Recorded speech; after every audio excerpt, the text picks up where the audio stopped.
approach, and that's because actually I'm a behaviorist, right? I really believe that we can learn very interesting things about behavior by watching birds peck at buttons and get reinforced by food.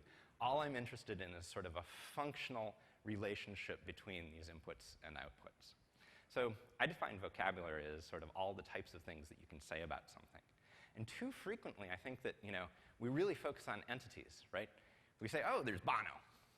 I know Bono, I know what that means, and cool, we actually have a strong identifier for Bono. Now we know that we're all talking about the same Bono, the guy that plays in U2 and, goes off and wears pink sunglasses and supports all sorts of great charities and makes some crazy investments in companies and things like that. But it turns out that that node for Bono is vacuous, right? I mean, there's actually nothing there. The reason that we know that we're talking about this Bono is, in fact, because of all of the things that he is connected to. And what's so important about sort of thinking about this is that the semantics are actually in these connections, that the nodes themselves that are being fastened into this graph really don't mean anything. It's actually sort of this network of connections where we extract meaning.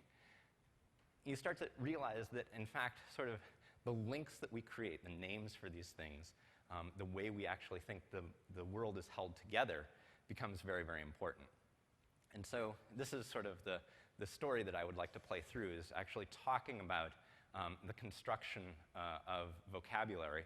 And I actually believe that this is sort of the number one holdback when I go out and actually talk to sort of new developers who are trying to get started with this technology. This idea that, the models have to be constructed and that I really have to understand your model so that I can actually do something meaningful with my code is a big hurdle. How many times do you actually get a new data set in and you run